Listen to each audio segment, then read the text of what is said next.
Capítulo 3 O poder da palavra. Por tuas palavras, serás justificado, e também por elas, serás condenado. Uma pessoa que conhece o poder da palavra torna-se cuidadosíssima com o que diz e com o que conversa. Basta observar a reação que as suas palavras provocam para ver que elas não retornam vazias. Através de sua palavra expressa, o homem está continuamente criando leis para si mesmo. Conheci um homem que dizia: eu sempre perco o autocarro. Invariavelmente ele me escapa exatamente no momento em que eu chego. Já sua filha dizia: eu sempre consigo apanhar o autocarro. Com certeza ele vem no exato momento em que eu chego lá, e isso se passou durante anos. Cada um deles havia criado uma lei específica para si próprio, uma para o sucesso, outra para o fracasso. Trata-se da psicologia das superstições. A ferradura ou o pé de coelho não contém em si nenhum poder, mas a palavra expressa do homem e a sua crença de que isso trará boa sorte para ele cria expectativa na mente subconsciente, e acaba por atrair uma situação de sorte. Imagino, contudo, que isto não funcionará quando o homem for espiritualmente avançado e vier a conhecer uma lei superior. A pessoa não pode retroceder, e deve jogar fora todas as imagens sombrias. Por exemplo, 2 homens, em minha turma, tiveram grande sucesso nos negócios por vários meses, até que, subitamente tudo foi por água abaixo. Tentamos analisar a situação, e eu descobri que, em vez de fazer suas afirmações e agradecer a Deus pelo sucesso e prosperidade, cada um deles havia comprado um amuleto. Eu disse: eu vejo que vocês têm depositado fé em macaquinhos da sorte em vez de acreditar em Deus. Liberte-se desses amuletos e clamem pela lei do perdão, pois o homem tem o poder de perdoar ou neutralizar seus próprios erros. Eles então decidiram livrar-se dos amuletos, e tudo voltou a correr bem com seus negócios novamente. Isso não significa, contudo, que todo mundo deva atirar fora todo e qualquer enfeite da sorte, ferradura, etc. que tenha espalhado pela casa. Mas a pessoa deve sim reconhecer que a força que está por trás disso vem do único poder que existe, o de Deus, e que o objeto simplesmente lhe dá a sensação da expectativa e do desejo de que algo aconteça. Eu me encontrava com uma amiga, um dia, e ela estava desesperada. Ao cruzar a rua, ela apanhou uma ferradura. Imediatamente, encheu-se de alegria e esperança. Ela disse que Deus havia lhe enviado a ferradura, para que ela se mantivesse animada. Na realidade, no momento aquilo talvez tenha sido a única coisa que ela poderia ter registrado em seu subconsciente. A sua esperança se tornou fé, e ela em última análise fez uma maravilhosa revelação. Quero deixar aqui bem claro que os homens antes mencionados estavam a depender dos amuletos, e somente destes, enquanto que esta mulher reconheceu o poder simbólico que estava por trás daquela ferradura. Eu sei, no meu próprio caso, custou-me muito livrar-me de uma crença de que uma certa coisa me causava desapontamento. Sempre que aquilo se passava, invariavelmente haveria o desapontamento logo depois. Descobri que a única forma pela qual seria capaz de lidar com aquilo era estabelecer uma mudança em meu subconsciente, fazendo a seguinte afirmação: não existem 2 poderes, mas somente um poder, Deus. Portanto, não existem desapontamentos, e aquilo que acontece comigo significa uma surpresa agradável. De imediato, percebi uma mudança, e surpresas agradáveis começaram a aparecer pelo meu caminho. Tenho uma amiga que sempre dizia que nada poderia induzi-la a passar por debaixo de uma escada.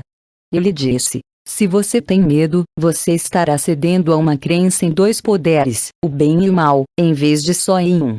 Como Deus é absoluto, não pode haver força que se oponha a ele. Para demonstrar que você somente acredita em um único poder, o de Deus, e que não há nenhum poder ou realidade no mal, passe por debaixo da próxima escada que encontrar pela frente. Logo depois, ela se dirigiu para o seu trabalho no banco. Ela teve de ir abrir sua caixa de valores no cofre, e no caminho havia por acaso uma escada. Era impossível atingir o cofre sem passar por debaixo dela. Ela gritou de susto e se afastou. Ela não podia encarar o leão à sua frente. Contudo, quando ela alcançou a rua, as minhas palavras soaram em seus ouvidos, e ela decidiu voltar e passar por debaixo da escada. Aquele foi um grande momento em sua vida, pois as escadas já tinham aprisionado por anos e anos. Quando ela fez o mesmo caminho em direção ao cofre, a escada já não estava mais lá. E isso acontece tão frequentemente. Se alguém quer fazer alguma coisa de que tem medo, ele simplesmente não precisa fazê-lo. Trata-se da lei da não resistência, a qual é tão pouco compreendida.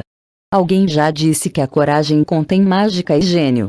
Encare uma situação sem medo, e não haverá situação a ser encarada, ela simplesmente deixa de ter o peso e a importância que nos parece ter. A explicação para isso é que o medo atraiu a escada que se interpôs no caminho da mulher, e a ausência do medo a retirou de lá. Assim, as forças invisíveis estão sempre trabalhando a favor do homem que estiver sempre puxando as cordas para si mesmo, embora faça de uma maneira inconsciente. Devido ao poder vibratório das palavras, o que quer que o homem diga, ele começa a atrair para si.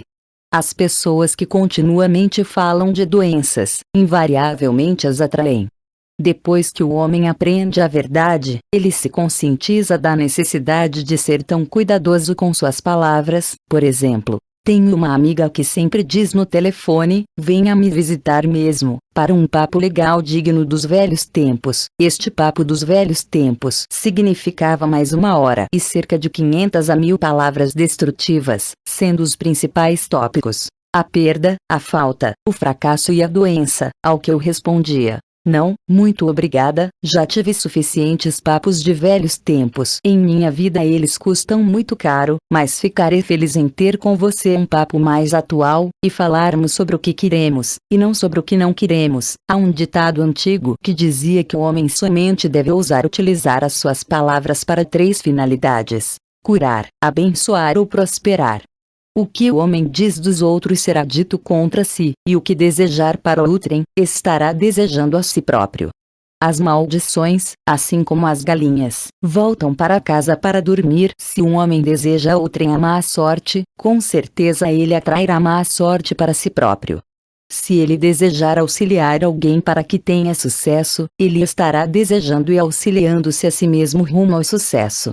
O corpo pode ser renovado e transformado através da palavra expressa e da visão clara, e a doença poderá ser completamente extirpada da consciência. Um metafísico sabe que toda e qualquer doença tem uma correspondência mental, e que a fim de curar o corpo, é preciso primeiro curar a alma. A alma é a mente subconsciente, e ela deve ser salva do pensamento errôneo e iníquo. No Salmo 23, lemos: Ele restaura a minha alma. Isto significa que a mente subconsciente, ou a alma, deve ser restaurada com as ideias corretas, e o casamento místico é o casamento da alma e o espírito, ou o subconsciente e a mente supraconsciente. Portanto, Deus e o homem tornam-se um só. Eles precisam ser um só. Quando o subconsciente completa-se com ideias perfeitas da supraconsciência, Deus e o homem tornam-se um só. Eu e o Pai somos um só. Quer isto dizer que Ele é uno no reino das ideias perfeitas. Ele é o homem feito à semelhança e imaginação de Deus, e recebe o poder e domínio sobre todas as coisas da criação, sobre a sua mente, sobre o seu corpo e sobre as suas ações. Faz sentido então dizer que toda doença e infelicidade advém da violação da lei do amor. Um novo mandamento eu vos dou: amai-vos uns aos outros. E no jogo da vida, o amor e a boa vontade são as regras mais importantes. Por exemplo, uma mulher que conheço carregou, por anos, a aparência resultante de uma terrível doença da pele. Os médicos lhe disseram que aquilo era incurável, e por isso ela estava desesperada. Ela trabalhava como atriz e tinha medo de que logo tivesse de abandonar a profissão, e então ficaria sem outro meio qualquer para seu sustento. Contudo, ela conseguiu um bom contrato e na noite de estreia fez um grande sucesso. Recebeu elogios dos críticos e ficou muito feliz e estimulada. No dia seguinte, ela recebeu um aviso de que estava demitida. Um homem da plateia tivera inveja de seu sucesso e provocou a sua demissão. Ela sentiu que o ódio e o ressentimento tomaram conta de si, e então ela gritou: "Ó Deus! Não deixais que eu odeie aquele homem. Aquela noite ela trabalhou horas em silêncio, disse ela. Eu logo entrei num silêncio profundo. Parecia estar em paz comigo mesma, com aquele homem, e com o mundo inteiro. Continuei assim pelas noites seguintes, e no terceiro dia descobri que eu estava curada completamente da doença da pele. Ao pedir por amor, ou boa vontade, ela havia cumprido a lei, pois o amor significa o cumprimento da lei, e a doença, que adveio do ressentimento subconsciente, foi eliminada. A crítica continuada produz reumatismo, uma vez que pensamentos críticos, desarmoniosos causam depósitos estranhos no sangue, que se acumulam nas articulações. Falsos crescimentos são causados pela inveja, pelo ódio, falta do perdão, medo, etc. Toda doença é causada por uma mente atormentada. Em minha turma eu disse certa vez, não adianta nada perguntar a alguém, qual é o problema com você? Quando poderíamos simplesmente indagar, quem é o problema com você? A falta de perdão constitui a causa mais prolífica da doença. Ela endurece as artérias ou o fígado, e também afeta a visão. Em seu caminho há males sem fim. Um dia eu visitei uma mulher que dizia estar enferma por haver comido ostra envenenada. Eu respondi, oh! Não, a ostra era inofensiva, você é quem envenenou a ostra. Qual é o problema com você? Ela respondeu, oh! Cerca de 19 pessoas. Ela havia discutido com 19 pessoas e havia se tornado tão confusa, que atraiu a ostra errada.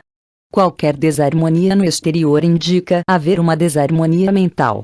Assim, o exterior reflete o interior. Os únicos inimigos do homem estão dentro de si mesmo. E os inimigos do homem serão aqueles dentro de sua própria casa. A personalidade é um dos últimos inimigos a ser vencido, uma vez que este planeta está apenas fazendo a sua estreia em termos de amor.